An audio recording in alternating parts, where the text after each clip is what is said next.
I was about 10 when I decided I wanted to be commissioner of the National Basketball Association.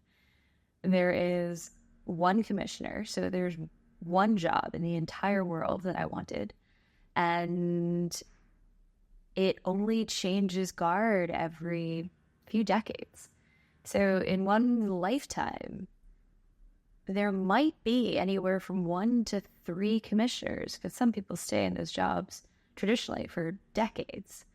So this 10-year-old girl who grew up in a Chinese immigrant family that had no connection to sports, that because we were in an immigrant community, we're pretty insular.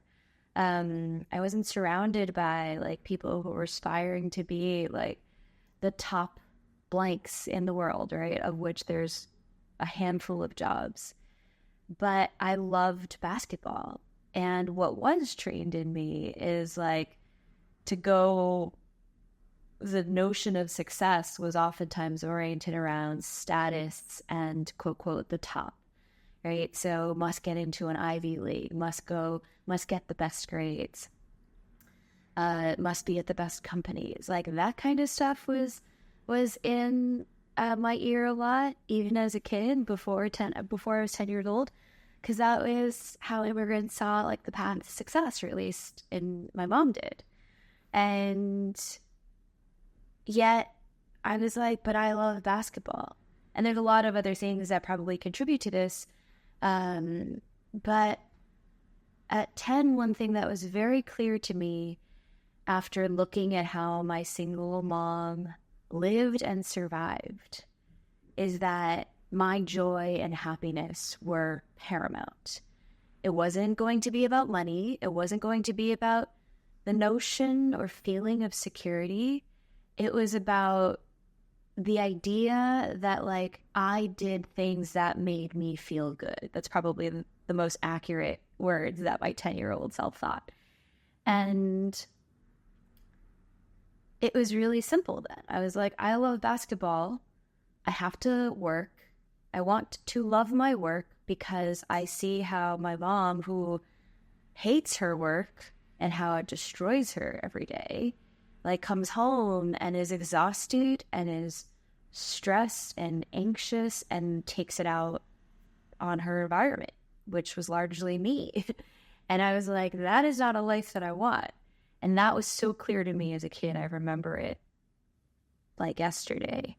And I started to build my identity around this. Like outside of our fixed things that we cannot change, my identity was defined, I could define it however I want, as can you, in terms of what we start to tell other people we are.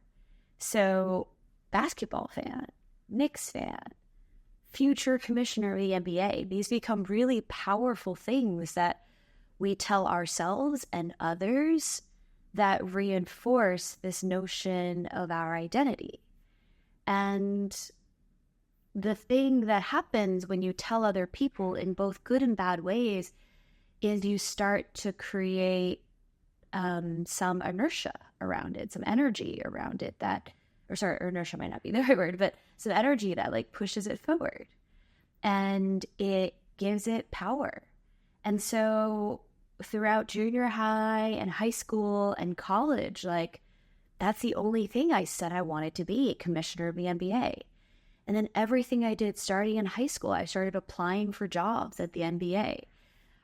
I wish I still had them, but like I had rejection letters from the NBA like posted on my wall for years. And I think I got 3 of them because I started applying like junior, maybe senior year in high school, and then freshman, sophomore year of college, I just kept applying. But regardless, even if I didn't get the NBA, I was like just looking for ways into sports because I had no connections. And no one around me worked in sports. No one I knew, even when I went to junior high and high school, like no one around me knew people that worked in sports.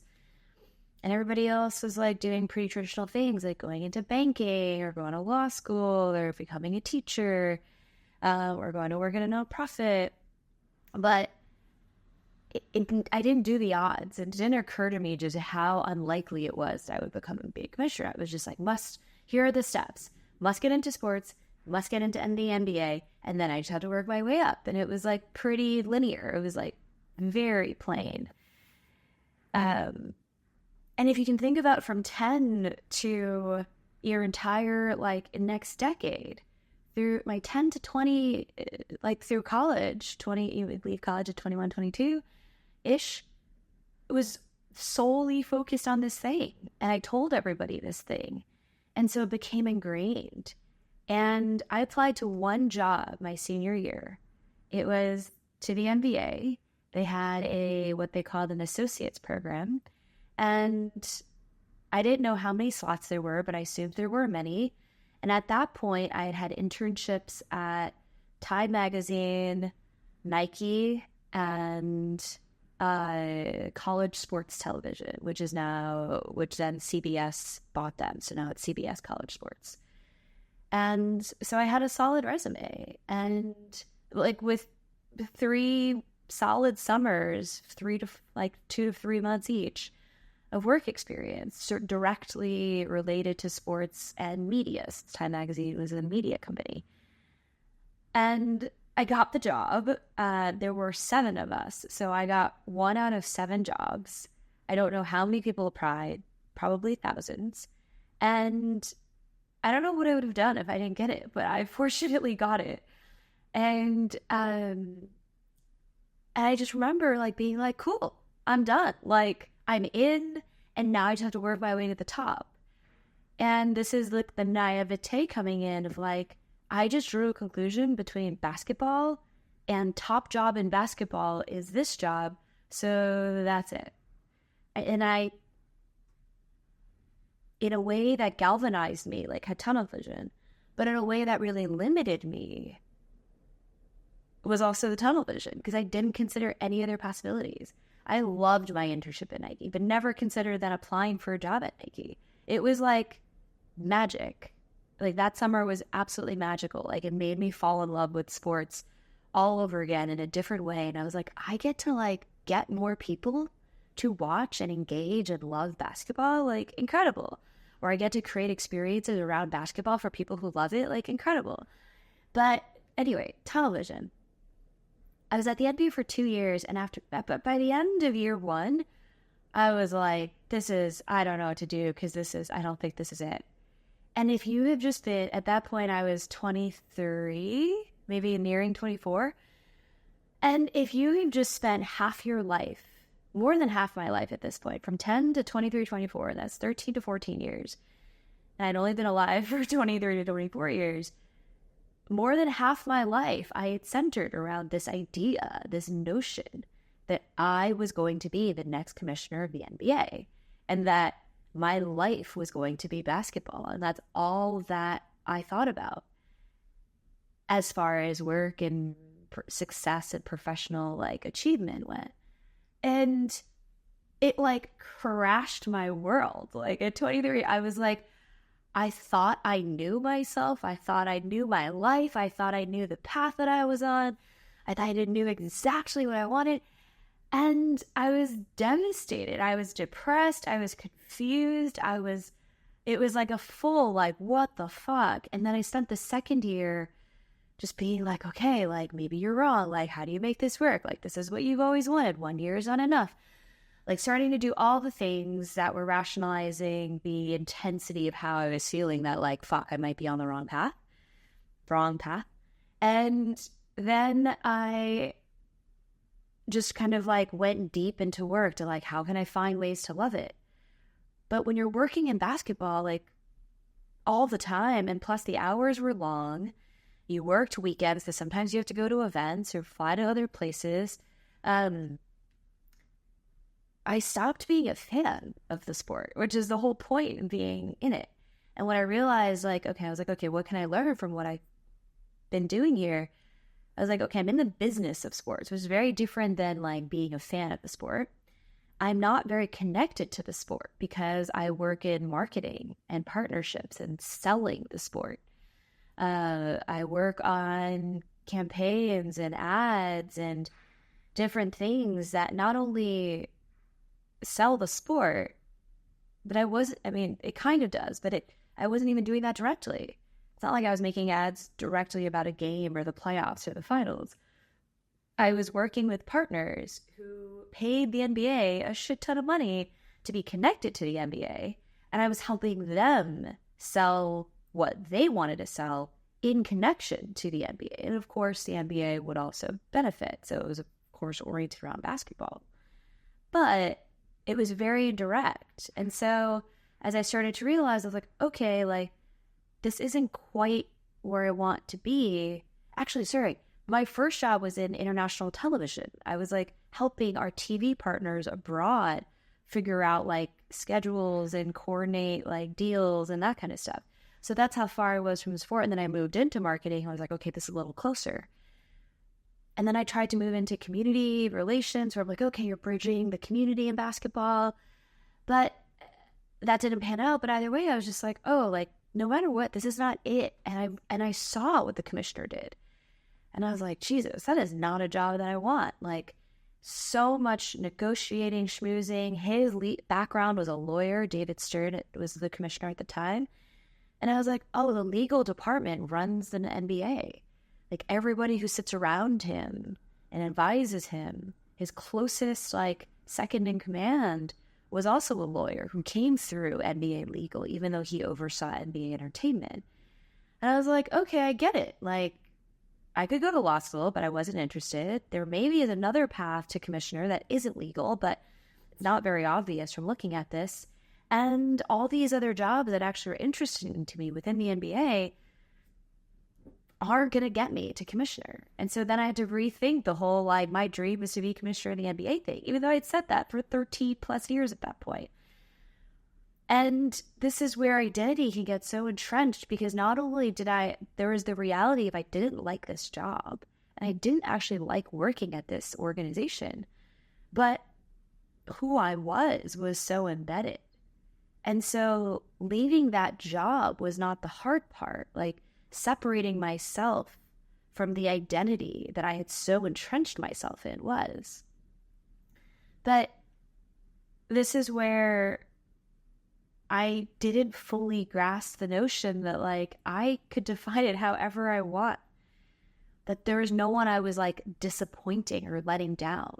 Because this is where the power of you kind of telling this story over and over to yourself and to other people over years creates this, like, intense, like, weight.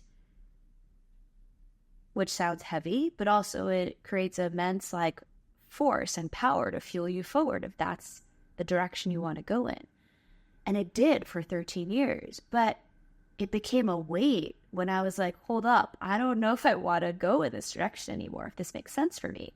But then the weight of 13 years of this identity was hard to shake.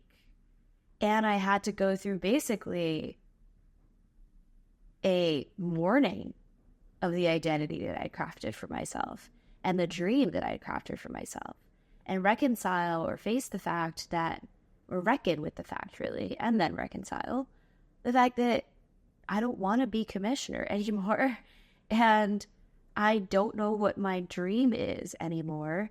And I don't know who I am if I don't have this. I had other pieces I knew, but this is such a big part that it took away such a big chunk of my sense of identity. But I was still me, right? And this is a thing that I've realized in the almost, another 20 years since, is that my sense of identity is not tied to some job that I thought I was going to have. It is also not tied to a dream that I envisioned. Who I am at its heart is tied to the way I was raised, the values and principles that guide my life, the things I believe, the person that I am. And those are also defined by me. But those are much more rooted in who I am as a person, not the job that I do or the title that I have. Like right now I'm an executive coach, but that's not my identity. That's a title that the external world understands as a shortcut to what I can do in one realm of life. But what I identify myself with is purpose, not only my own, but working with other people to find theirs. That can be done in a conversation, that can be done in a coaching engagement, that can be done like in a lifelong friendship. I talk to my friends about their purpose all the time. And this is where the notion of identity, in terms of the things that we choose, are not fixed. Another stretch in life, like I loved food. I was trying new restaurants, following chefs, following even like restaurant groups and like the business of restaurants for years in my 20s, from my early 20s until like my early 30s.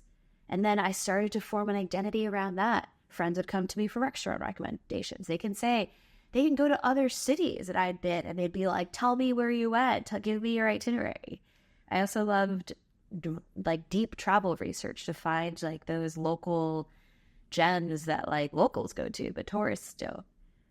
And so even when I like left New York and moved elsewhere, I would have friends who'd go to New York and be like, I know you're still keeping up like with what's going on in New York. Tell me what's up. And those were things that became entrenched in my identity. And then I started to like research restaurants in New York, even when it stopped being like a really deep interest for me. I lived in Montana for 3 years, but like I would do it because I was like, oh, friends are relying on me for this information. I can even think to when I was like in my junior high years, I collected basketball cards and I knew more stats than most of my friends, and most of them were guys, because no girls I knew cared about basketball. And I knew, I read the daily paper. I like knew what was happening with the Knicks. I knew what like, the lines were every night, and the stat sheet, I mean. And after a while, like I kept up with it because I was like, I have to maintain this persona of someone who knows the stat sheet at the end of every night. I can talk the numbers and say this person had this many assists. And like, I did love it at some point. It started out of love, but at some point it stopped being as interesting, but I kept maintaining it. Also, everybody knew me as like a sports fan because I knew my interest then into football and baseball and tennis and golf and all these other sports. And in my like early mid 30s, I started to just be interested in other things. But then I was like, I have to watch these games. I have to do these things because there's an identity that I felt like I had to keep up. I still cared about it, but your interests and your time and your priorities shift. But allowing yourself the permission to not be so entrenched in those identities is really important, because it creates space for other things that start to be interesting to you.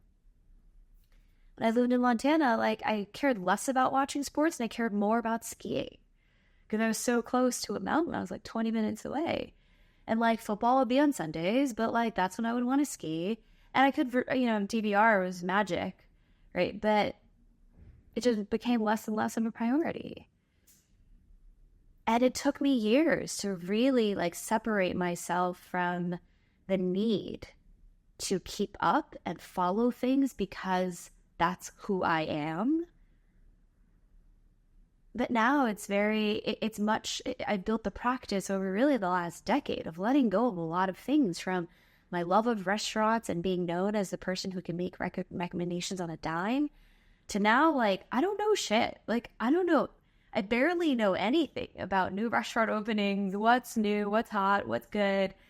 But like, I have other friends for that now. And I'm like, awesome. They love doing that. They're me. They're the me that people would come to 10 years ago. And now I go to them because there's other places that I have more leverage to create the life that I want. Restaurants are no longer it. Now I love food, but I'm just as happy with like scrambled eggs as I am with like a 5-course meal. I mean, obviously different experiences, but in terms of satisfaction, they serve the same core need. I still watch the Olympics are amazing.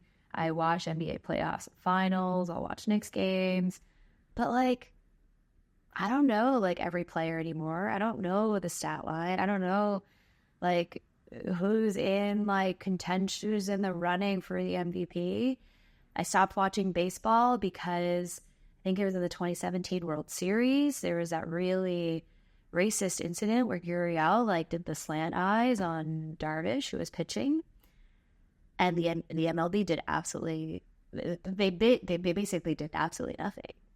And I was just like, I don't want to support a league that does that, because who I am is someone who believes in equity and justice and fairness and respect of other humans.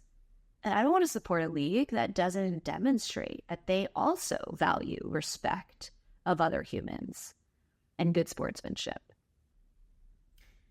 The NFL I stopped watching because it no longer aligned with my values.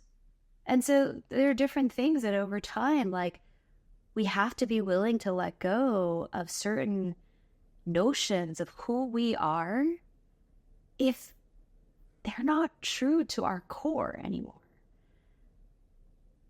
And if we're doing it because we're seeking validation from others, or we're proving to others that we are still this person when we're not that person anymore, we need to give ourselves the permission to evolve. That's what evolution is.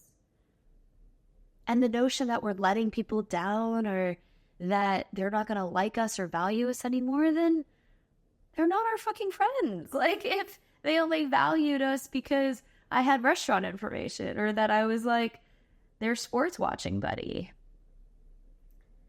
This is also true then of like things we believe, whether political, whether around like debates around, you know, kind of like these core ideas of philosophy, this whole like, you know, massive like influx of meditation trends over the last decade in the Western world. I'm someone who meditates 30 minutes every morning. I'm like, and if you don't, you're still the same person. You just didn't meditate that morning. I'm a stoic. I believe in stoicism. And anything that like doesn't align with that doesn't serve me. It's like, is that true? Could nothing else serve you outside of stoicism or whatever philosophy? It's like, I am a Christian. This is like, these are what I believe. This is what I'm like, could more than one thing be true? Or even the way we think about our limitations. When we want to do hard things, if we want to start a business, we want to change a career, we want to move to another country. Oh, but I'm a New Yorker. This is where I belong. You can live in New York and you can move somewhere else and then come back. Life is fluid. We get to choose and define who we are in that life. And yes, the world can mock us, criticize us, give us a hard time, question us, doubt us, give us pressure that is really A, unnecessary, but B, often not about ourselves. It's usually about them. But yes, pressure can be put upon us to think that we need to like continue on in a certain way, be a certain thing, but we don't. And the worst is when not only do we feel that pressure externally and then we internalize it, we create pressure for ourselves, undue pressure that is connected to these ideas that we hold about how life should be or who we should be in it. And so I ask you to consider, like, what would your life be like if you gave yourself more grace to be more fluid, to not be so entrenched in your identity of blank, of being from this place, of being this kind of person, of holding this title, having this job. And I don't mean to say, like, question everything for the sake of it. The things you know to be true, awesome. But if there are things that really don't vibe with your core anymore, with who you truly are, what truly matters to you,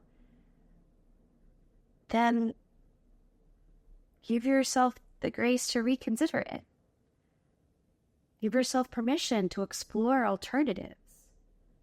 So much of our divides in this world is because we have decided we are entrenched in this side, or this belief, or this identity.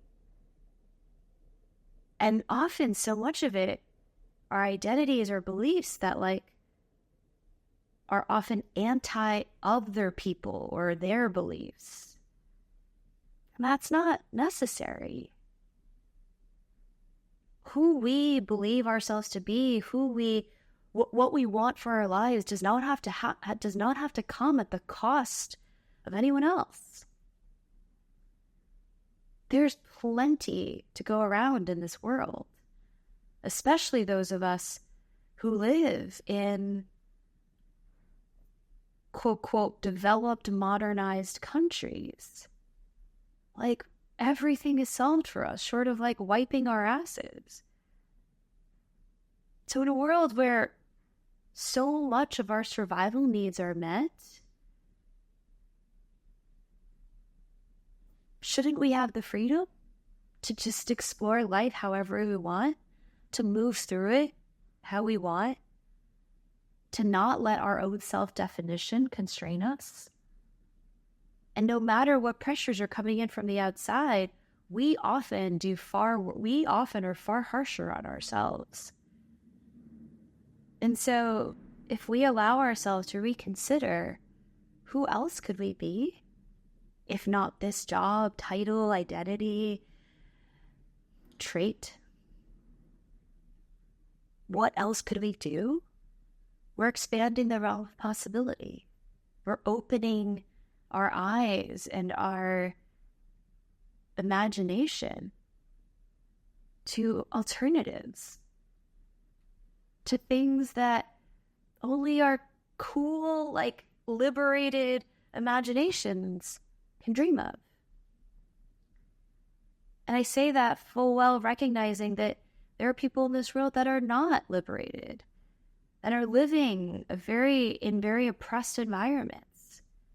So those of us who are not, what fucking excuse do we have to not explore this world to the ends of possibility, which truly, short of the limits of gravity and science, like, there really aren't any.